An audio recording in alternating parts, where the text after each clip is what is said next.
Hi friends, welcome to ఇంటి వంటలు. ఈరోజు మనం ఇంటి వంటల్లో దొండకాయ కూర చేసుకోబోతున్నాం, అది కూడా ఆలుగడ్డ వేసి.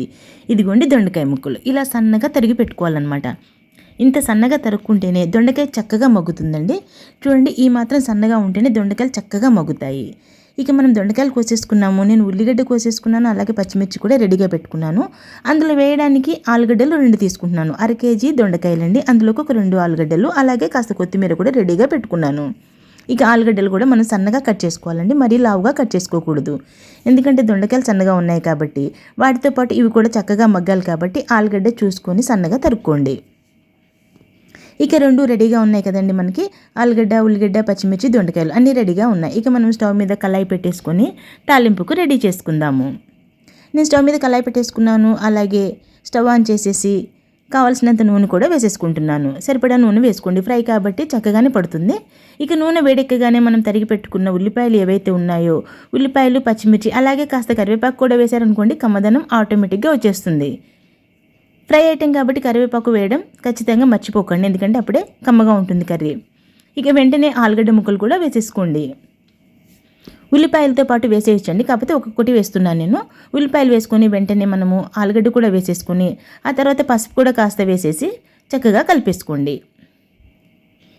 ఆలుగడ్డ ముక్కలు, ఉల్లిపాయ ముక్కలు చక్కగా కలిపేసుకొని మనము ఏమాత్రం ఆలస్యం చేయక్కర్లేదండి. ఒక నిమిషంలో మనం తరిగి పెట్టుకునే దొండకాయ ముక్కలు ఏవైతే ఉన్నాయో ఆ ఆలుగడ్డ ముక్కల మీద మొత్తంగా వేసేసుకోండి. అలా దొండకాయ ముక్కలు అన్నీ కూడా వేసేసి మరి ఎక్కువగా కలపకుండా అలా లైట్గా కలిపేసి వదిలేసేయండి. ఎందుకంటే మనకు ఆలుగడ్డ ముక్కలు మగ్గాలి. దొండకాయ ముక్కలు ఎలాగో మగ్గిపోతాయండి, చాలా సన్నగా కోసాం కాబట్టి. ఒక్కసారి అలా కలిపేసుకొని మనము ఆవిరి పోకుండా మూత పెట్టుకున్నాం అనుకోండి, చక్కగా మగ్గిపోతాయి. ఒక్కసారి ముక్కలన్నీ కూడా అలా పైపైన అలా కలిపేసి వదిలేసేయండి. ఇక మూత పెట్టేసుకోండి. అంతే అండి, ఏమాత్రమే ఇంకా కదపక్కర్లేదు. చక్కగా గాలి బయటికి పోకుండా ఉండే మూత పెట్టేసుకున్నాం అనుకోండి, ఆవిరికి చక్కగా మగ్గుతాయి. ఒక 2-3 నిమిషాల తర్వాత నేను మూత తీసి చూస్తున్నానండి, ఏమాత్రం మగ్గాయో చూద్దాం మనము. ఆలుగడ్డల మీద దొండకాయ ముక్కలు వేసాము, ఏమాత్రం కదపకుండా అలా వదిలేసి చక్కగా మూత పెట్టేశాము. ఆ ఆవిరికి కింద ఆలుగడ్డ ముక్కలు మగ్గిపోతాయండి. ఏమాత్రం భయపడాల్సిన అవసరం లేదు, ఆలుగడ్డ ఉడుకుతుందో లేదో అని. ఇక మనము అన్నీ కలిసిపోయేలా ఒకసారి బాగా కలిపేసుకోవాలి. ఆలుగడ్డ ముక్కలు, దొండకాయ ముక్కలు, ఉల్లిపాయలు అన్నీ కూడా కలిసేలా బాగా కలిపేసుకోవాలి. మూత పెట్టి మరొక 2-3 నిమిషాలు మగ్గించామనుకోండి, చూడండి కలర్ మారిపోయి ఎంత చక్కగా మగ్గాయో తెలిసిపోతుంది మీకు చూడగానే. ఇలా ముక్కలు కలర్ మారిపోయి చక్కగా మగ్గగానే మనము ఈ టైంలో ఉప్పు వేసేసుకున్నాం అనుకోండి, ఇంకాస్త మెత్తబడతాయి ఆలుగడ్డ ముక్కలు కానీ దొండకాయ ముక్కలు కానీ. కాబట్టి ఒకసారి బాగా కలిపేసుకొని సరిపడా ఉప్పు ఇప్పుడు వేసేసుకోండి. ఉప్పు వేయడం వల్ల మనకి ఆ ముక్కల్లో ఉన్న వాటర్ కూడా రిలీజ్ అవుతుంది కదండి, ఇంకాస్త చక్కగా మగ్గుతాయి ఆ వాటర్కి. కాబట్టి ఉప్పు కూడా వేసేసుకుని ఒకసారి బాగా కలిపేసుకొని మనము మూత పెట్టేసుకున్నాం అనుకోండి, ముక్కలు మొత్తంగా మగ్గిపోతాయి. ఇక దాదాపు కూర అయిపోయినట్టే అనిపిస్తుంది అనమాట. చూడండి, ముక్కలు కూడా చక్కగా మగ్గిపోయాయి. ఇక మూత పెట్టేయండి మరొక 2 నిమిషాలు. ఒక 2 నిమిషాల తర్వాత మనం మూత తీసి చూసామనుకోండి, ఇక కర్రీ దగ్గర పడిపోతున్న టైంలో మిగతా ఐటమ్స్ మనం వేసుకుందాము. నేను ఒక 2-3 నిమిషాల తర్వాత మూత తీసి చూద్దాం అనుకుంటున్నానండి. ఈలోపు నేను టమాటా పప్పుకి రెడీ చేసుకుంటున్నాను. ఎందుకంటే మనం ఫ్రై ఐటమ్ చేసుకున్నప్పుడు కంపల్సరీగా పప్పు ఐటమ్ ఒకటి ఉండాలి కదండి. నేను చిన్న గ్లాసులు పప్పు తీసుకొని శుభ్రంగా కడుక్కొని అందులో కొత్తిమీర కూడా వేసేసుకున్నానండి. అలాగే 4 టమాటాలు తీసుకుంటున్నాను. మధ్యలో కూర మర్చిపోకూడదు కదండి. వెంటనే మనం 2-3 నిమిషాలు అయిపోయింది కదా, ఈ లోపు మనం ఈ కూర ఒకసారి కలిపేసుకొని వేయాల్సిన ఐటమ్స్ వేసుకున్నాం అనుకోండి, ఈ కూర ఇటు అవుతూ ఉంటుంది, అటు మనం పప్పు కూడా రెడీ చేసేసుకోవచ్చు. ఒక్కసారి కూర బాగా కలిపేసుకొని మనం పప్పు వైపుకు వచ్చేద్దాము, ఇది మగ్గుతూ ఉంటుంది. ఇక మనం కొత్తిమీర వేసేసుకున్నాం కదండి. ఎంత తక్కువ పప్పు అయినా సరే టమాటాలు ఎక్కువగా వేసుకున్నాం అనుకోండి, కమ్మగా ఉంటుంది. నేను చిన్న గ్లాస్ పప్పు తీసుకున్నాను, అందులోకి 4 టమాటాలు అలాగే 4-5 పచ్చిమిర్చి కూడా వేసానండి. ఇక సరిపడా కారం, అంటే కారం ఎక్కువగా వేసుకోండి. ఎప్పుడైనా టమాటా పప్పులో మీరు ఒకసారి కారం ఎక్కువగా వేసి చూడండి, పప్పు కూడా కలర్ఫుల్గా ఉంటుందండి, కమ్మగా ఉంటుంది. నేను కారం అయితే 2 చెంచాలకు ఎక్కువగానే వేసుకున్నాను, అలాగే పసుపు వేసుకున్నాను, ఉప్పు కూడా వేస్తున్నాను. ఇక వేయాల్సిన ఐటెం చింతపండు అండి. ఎలాంటి పులుపు ఐటెంలోకైనా సరే కంపల్సరీ 4 చింతపండు రెబ్బలు తగిలించామనుకోండి, కమ్మదనం ఆటోమేటిక్గా వచ్చేస్తుంది. కాబట్టి చింతపండు రెబ్బలు మాత్రం మర్చిపోకండి. ఆ పప్పులు అవి కూడా వేశాక చక్కగా మూత పెట్టేసి అది పొయ్యి మీద పెట్టేసుకున్నాం అనుకోండి, చక్కగా అది కూడా అవుతూ ఉంటుంది. ఈలోపు మన కర్రీ వైపు వచ్చేద్దామండి. ఇందులో వేయాల్సిన ఐటెం ఒకటి మిగిలిపోయిందండి. ఒకటంటే ఇంకా ఉన్నాయి, కాకపోతే మెయిన్ ఐటెం ఏంటంటే అల్లం తగిలించామనుకోండి, కమ్మదనం ఆటోమేటిక్గా వచ్చేస్తుంది. ఇక నేను పప్పు పొయ్యి మీద పెట్టేసుకున్నాను, విజిల్ పెట్టేస్తాను, అది ఉడుకుతూ ఉంటుంది, మనం కూర పని చూడొచ్చు. చక్కగా స్టవ్ కూడా వెలిగించేసుకున్నాను, పప్పు పొయ్యి మీద పెట్టేసాము. ఇక మనం కర్రీ వైపు వచ్చేద్దాము.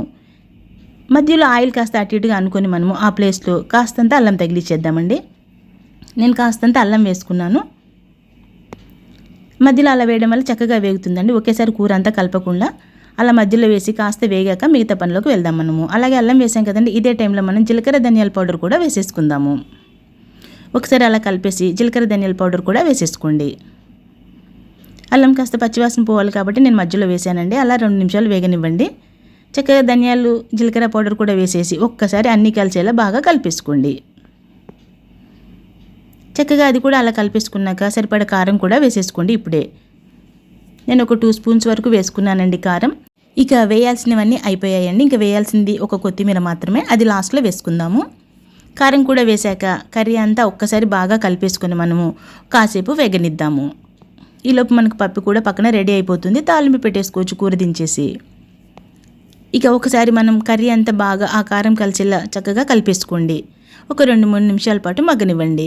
దొండకాయ ముక్కలు ఎంత మగ్గితే అంత చక్కగా ఉంటుందండి కర్రీ. కాబట్టి ఆలుగడ్డ ముక్కలు చితక్కుండా ఉండేలా కిందికి పైకి లేపుతూ చక్కగా కలుపుకోవాలండి.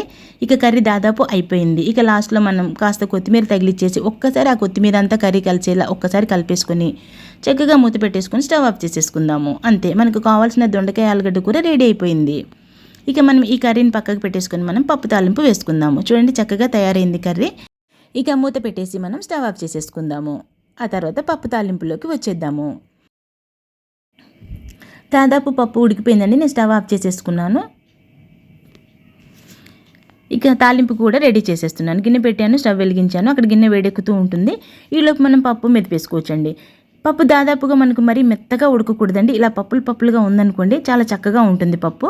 కాబట్టి అలానే ఉండేలా చూసుకోండి. మరి ఎక్కువ విజిల్స్ వచ్చేలాగా కాకుండా తక్కువ విజిల్స్కి దించేసామనుకోండి, అలా కమ్మగా తయారవుతుంది పప్పు. ఇక మనం సరిపడా ఆయిల్ వేసేసుకుందాం తాలింపుకి. అలాగే ఆయిల్ వేడెక్కగానే పోపు దినుసులన్నీ ఒకేసారి వేసేసుకోండి. నేను ఇప్పుడు అలానే వేస్తాను, ఇప్పుడు కూడా అలానే వేశాను. పోపు కాస్త ఎర్రగా అవ్వగానే మనం కాస్త ఇంగువ తగిలిద్దాము. ఇంగువ వేసామనుకోండి పప్పు టేస్ట్ అదిరిపోతుంది. కాబట్టి ఇంగువ కంపల్సరీ వేసుకోండి.